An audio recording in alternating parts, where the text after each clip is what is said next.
Let's be honest, no supercar is ever going to be the most comfortable thing in the world. They can be noisy on the road, the seats can do your back in, the ride can be bumpy at low speed, and they can be hard to see out of. However, with the 570GT, McLaren's dialing up the comfort to keep us picky, we want everything right all the time humans happy.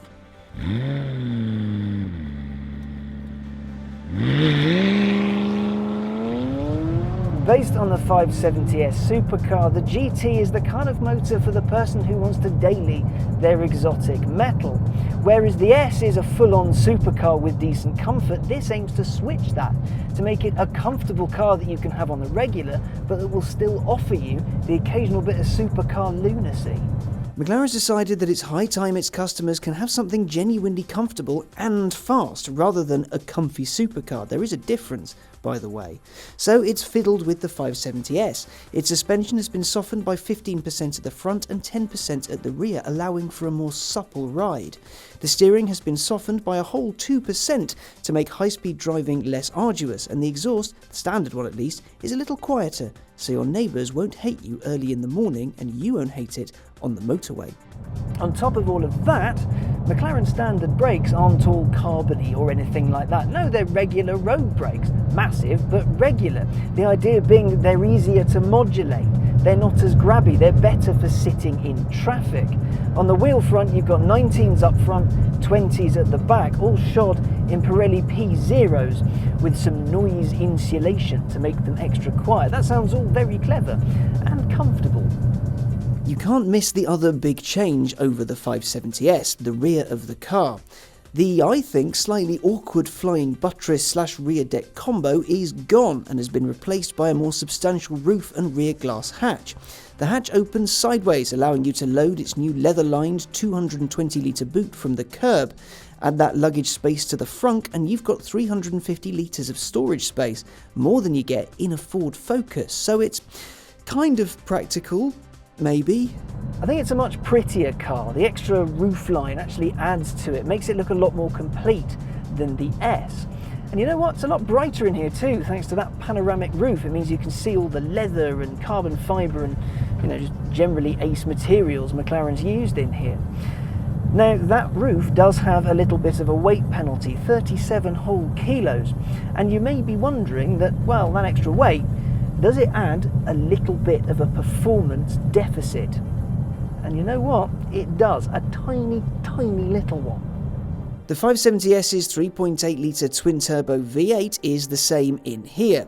You get the same 562 brake horsepower and 443 pound-foot, but 0 to 62 takes 3.4 seconds to the S's 3.1. The top speed, though, is the same 204 miles an hour. There's a braking penalty as well. The carbon stoppers on the S will get you from 124 to nothing in 126 metres, but the standard road brakes on the GT will get you there in 133 metres. What McLaren hopes it's done is find the perfect balance between comfort and speed, so when you're driving normally, day to day, you have a nice, comfortable, cosseting environment to waft from A to B in. But when you want to go a little bit mad, you can press a few buttons and the supercar lurking beneath all this calm GT-ish exterior can be unleashed upon the world. And that reminds me of another car. That'll be this, the Porsche 911 Turbo S. Yes, it's got a bit more power at 580 horses, the regular turbo has 540. Porsche says it'll hit 62 miles an hour quicker as well, but that doesn't matter really. They're both bloody quick and both want their passengers to go very, very quickly while also ensuring their arses won't go numb on a long journey. McLaren, it seems, is taking on all comers. First it was Ferrari and now it's Porsche, though I can't see them troubling Caterham anytime soon. This is McLaren's take on the comfortable car, the GT. The relaxed cruiser, the one you can just eat up continents in. And in fairness to it, it is remarkably smooth and comfy. When the road gets rough, yeah, it isn't the greatest, but that said, it is a supercar at its heart. The suspension's been softened, but it's not been completely destroyed. Cruising down the motorway, it's not that noisy, it's not that bumpy, though I do wonder how it would fare on the motorways of Britain. I think it might struggle a little bit to be mega super hyper smooth, but it's also really quiet in here. It's bright, it's airy, the panoramic roof adds so much to the interior. It's a nice place to sit, I'm enjoying myself. The materials are great, the interior design is lovely. There are a few things that irk me about it though. There are other cars that this is up against that do the whole instrument binnacle thing just a little bit better. You can see it's just screens in boxes. And when you look at it, when you really concentrate on it, it doesn't look that, you know, posh. That said, it is very smooth and the animations are very nice and all that stuff. Then there's the issue of visibility. Now, I can see very well out the front. The nose is quite short, so I know where to put that. There's sensors all the way around the front. Out the side, I get an amazing view of an air scoop in my wing mirror. It's so cool. But the rear visibility, it's not great. There's a lot of glass back there, but it's raked like that, so you only really get that much viz. Thankfully, this has a reversing camera, so you can sort of see out the back. Those are my gripes with it. Now on to the rest. When it comes to steering, yep, it's super smooth and super lovely, and you get loads of feedback, and yep, I know exactly where the front wheels are. That is brilliant. But the grip this thing offers, way, way, way beyond what I can handle, way beyond what I would do on a road. This thing will look after you so long as you don't go pressing buttons and then stabbing pedals with, you know, blind rage. Now, McLaren is keen to point out that actually, while this is a road-biased car, it's not only for use on the road. If you want to track this thing, you can, and you'll still have loads of fun with it. This gearbox, when you set the whole car to sport, it becomes really aggressive and it really bumps every shift and makes you feel like you're driving a proper racing car. But when you're just cruising around like I am now, the changes are seamless. The only reason you know what's going on is because you hear a bit more engine. We do have the sports exhaust fitted, and when you're on it, it sounds unbelievable.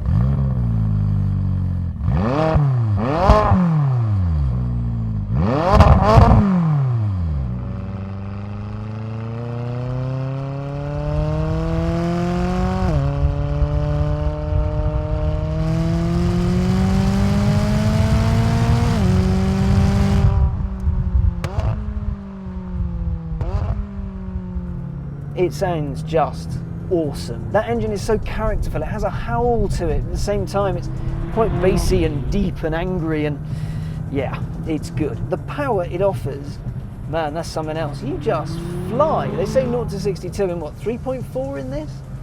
0 to 124 in a similarly silly number? Yeah, that's about right. Though because the car is geared towards being a little softer and a little quieter, the sensation of speed, it's not quite as raucous. It's a very linear power delivery. You do get pushed back into your seat and you do think, good God, this thing is quick. But at the same time, it doesn't feel as urgent, doesn't feel as rushed. This is the cruising car. This is the cruising car that just happens to be able to do more than 200 miles an hour. In all, I've been driving this around for the best part of a day, and the most impressive thing about it is that it doesn't feel intimidating. I know McLaren I've driven has felt intimidating, but this one less so. You know that this car's got your back.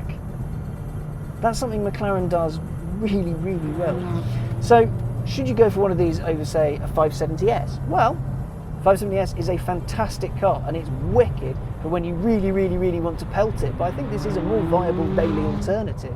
Whereas the S is, say, 95% as comfortable as this, the GT will be 95% as good as the S on a circuit. It's that little trade-off. It just depends what you want and who you are. There is choice for the buyer, and McLaren has recognised that. The other question though is, should you get one over a 911 Turbo or Turbo S? Now that is trickier because they are incrementally faster and they do have extra seats, which also doubles up as a space in the back that this would have, and it has a frunk and. The Porsche is very urgent.